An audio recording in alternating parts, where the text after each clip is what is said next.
जय हिंद दोस्तों, हम लोग घटना चक्र में मॉडर्न हिस्ट्री का प्रीवियस ईयर कर रहे हैं, जिसमें आज का टॉपिक है 1857 की क्रांति। 1857 की क्रांति हम लोग एक वीडियो पहले भी बना चुके हैं, 6-7 मिनट का वीडियो है जिसमें क्वेश्चन 50 तक कवर किया हुआ है। उससे आगे का क्वेश्चन आज है।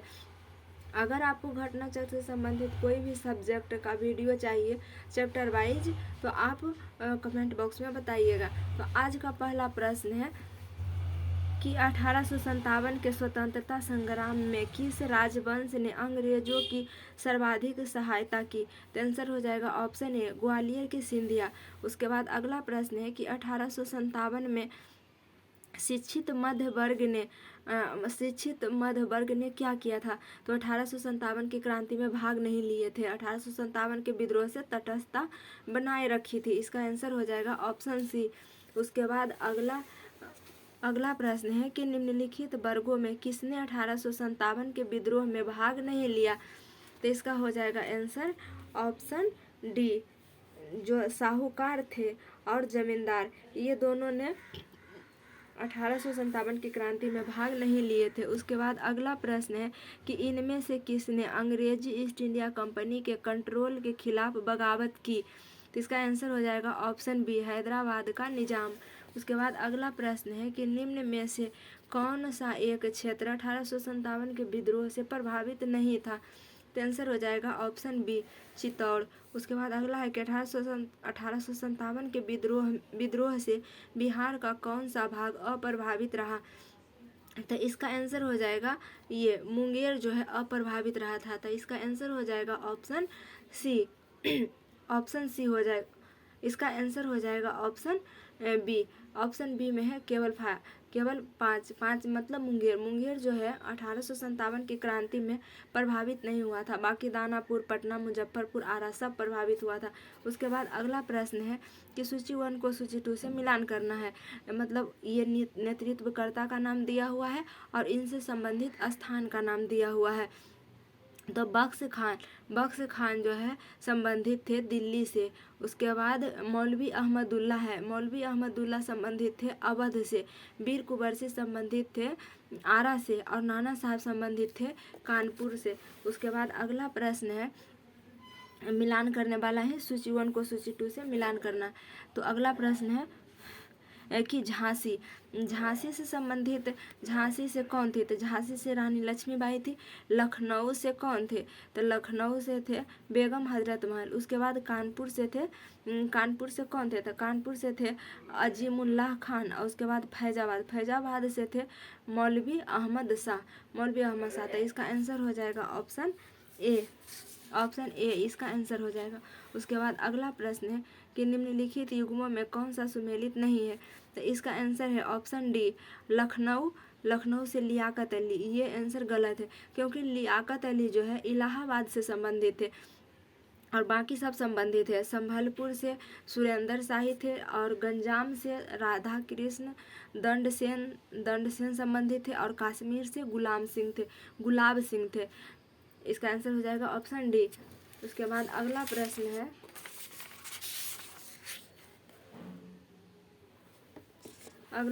है 60 नंबर कि इनमें से किसने 1857 के विद्रोह में सक्रिय भाग लिया था? तो आंसर हो जाएगा ऑप्शन ई। जैसे देखिए 1857 में भाग लिए थे। ऑप्शन पहला में है नाना साहब और दूसरा में है बेगम हजरत महल, तीसरा है मौलवी अहमदुल्ला, चौथा है बेगम जीनत महल।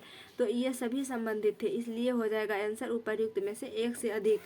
उसके बाद अगला प्रश्न है सूची 1 को सूची 2 से मिलान करना है, जिसमें क्रांतिकारी के नाम दिया हुआ है और संबंधित स्थान दिया हुआ है।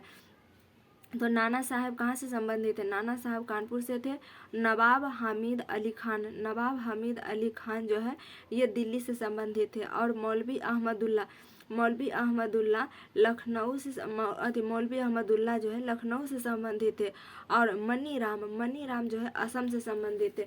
उसके बाद इसका आंसर हो जाएगा ऑप्शन डी। इसका आंसर हो जाएगा ऑप्शन डी। Option D 2, 1, 3, 4। उसके बाद अगला प्रश्न है अगला प्रश्न है कि 1857 के विद्रोह के समय भारत का गवर्नर जनरल कौन था? तो आंसर हो जाएगा कैनिंग, लॉर्ड कैनिंग। उसके बाद और ये कैनिंग जो है यही 1857 की क्रांति हुआ था, उसके बाद प्रथम वायसराय बना था कौन? कैनिंग। तो भारत के प्रथम वायसराय भी हो जाएगा कौन? कैनिंग। तो 1857 के विद्रोह के समय भारत का गवर्नर जनरल कौन था? वही क्वेश्चन है, सेम टू सेम आंसर बी हो जाएगा। उसके बाद अगला प्रश्न है कि 1857 में भारत का गवर्नर जनरल कौन था? तो आंसर ऑप्शन सी हो जाएगा कैनिंग। सिपाही विद्रोह के समय भारत का गवर्नर जनरल कौन था? तो कौन हो जाएगा? कैनिंग। उसके बाद अगला प्रश्न है कि 1857 के विद्रोह के समय बैरकपुर में कौन ब्रिटिश कमांडिंग ऑफिसर था? तो आंसर हो जाएगा हैरसे। आंसर ऑप्शन सी हो जाएगा। उसके बाद अगला प्रश्न है कि 1857 में किसने इलाहाबाद को आपातकालीन मुख्यालय बनाया था? तो आंसर हो जाएगा कैनिंग ने बनाया था 1 नवंबर 1858 को। उसके बाद अगला प्रश्न है 1857 के विद्रोह के समय ब्रिटिश प्रधानमंत्री कौन था? तो आंसर हो जाएगा पाम स्टर्लिन। उसके बाद अगला प्रश्न है कि निम्नलिखित में से किसका नाम 1857 के विद्रोह से नहीं जुड़ा है? तो इसका आंसर हो जाएगा ऑप्शन डी। पहला में दिया हुआ है कर्नल सेंट लेगर, फिर दूसरा है लेफ्टी कर्नल गिब्सन, फिर कर्नल। ये तीनों में से कोई 1857 की क्रांति से संबंधित नहीं थे। उसके बाद अगला प्रश्न है कि 1857 के विद्रोह मुख्यतः किस कारण से असफल रहा? तो आंसर हो जाएगा ऑप्शन बी, किसी सामान्य योजना और केंद्रीय संगठन की कमी। यही ऑप्शन हो जाएगा आंसर हो जाएगा ऑप्शन बी। उसके बाद अगला प्रश्न है कि 1857 का प्रथम स्वतंत्रता संग्राम असफल हुआ क्योंकि भारतीय सिपाहियों में उद्देश्य की एकता की कमी थी। अगला है कि प्रायः भारतीय राजाओं ने ब्रिटिश सरकार का साथ दिया। अगला है कि ब्रिटिश सिपाही कहीं अच्छे सज्जित तथा संगठित थे। आंसर हो जाएगा ऑप्शन डी। उसके बाद अगला प्रश्न है कि अंग्रेज राजपूत राज्यों में 1857 के विद्रोह को दबाने में सफल रहे। क्योंकि स्थानीय शासकों ने क्रांतिकारियों का साथ नहीं दिया। इसका आंसर हो जाएगा ऑप्शन ए। उसके बाद अगला प्रश्न है कि निम्नलिखित में से किन ब्रिटिश अधिकारियों ने लखनऊ में अपना जीवन खोया था? तो ये जनरल जॉन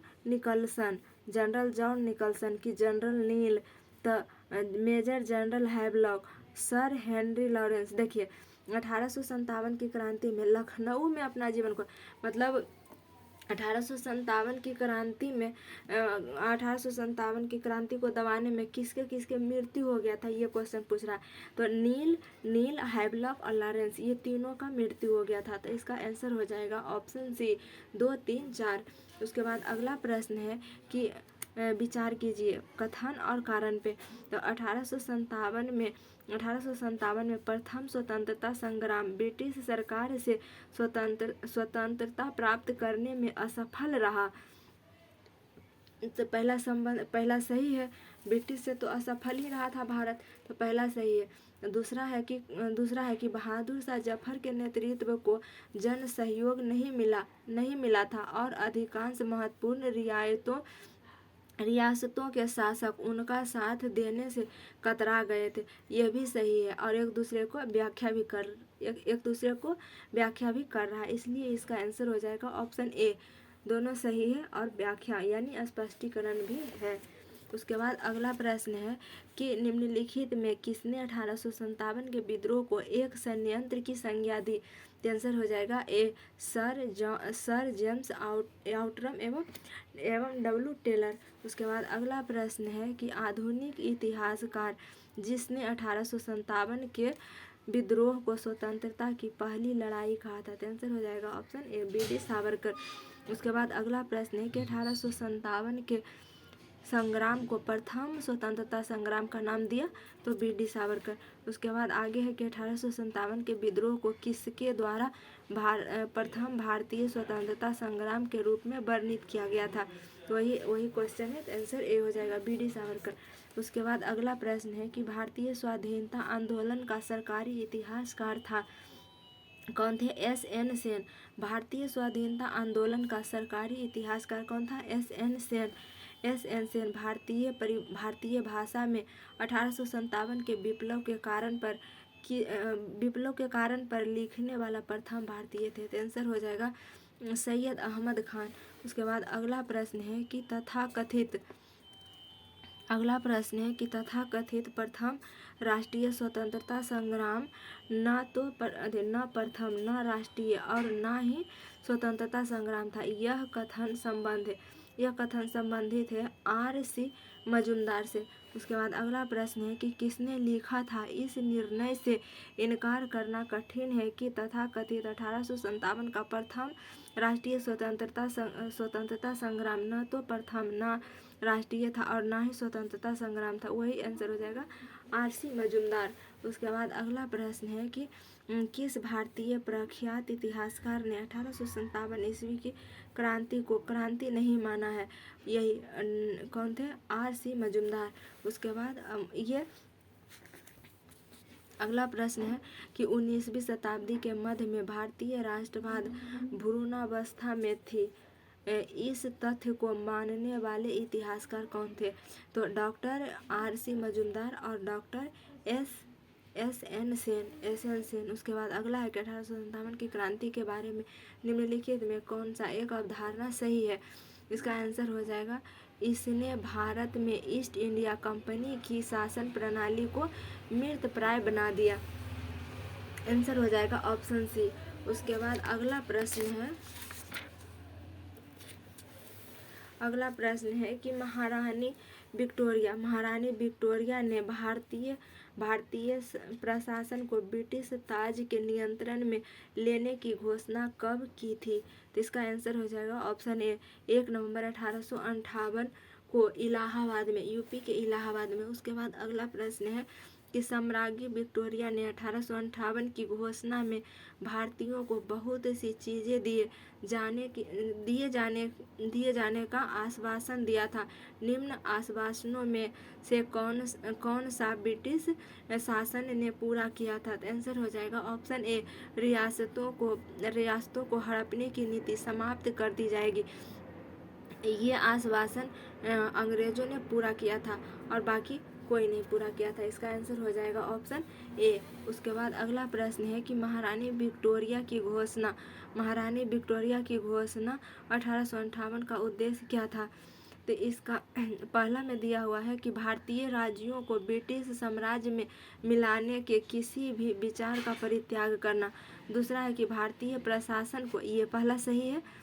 दूसरा है भारतीय प्रशासन को ब्रिटिश क्राउन के अंतर्गत रखना, यह भी सही है। भारतीय प्रशासन को ब्रिटिश क्राउन मतलब सेना किसके हाथ में रहेगा? ब्रिटिश के राजा के हाथ में। उसके बाद अगला है कि भारत के साथ ईस्ट इंडिया कंपनी के व्यापार का नियमन करना। तो नहीं, भारत के साथ ईस्ट इंडिया कंपनी का नियमन करना नहीं था। तो तीसरा गलत हो जाएगा, पहला और दूसरा सही हो जाएगा। इसलिए इसका आंसर हो जाएगा ऑप्शन ए, केवल 1 और 2 सही है।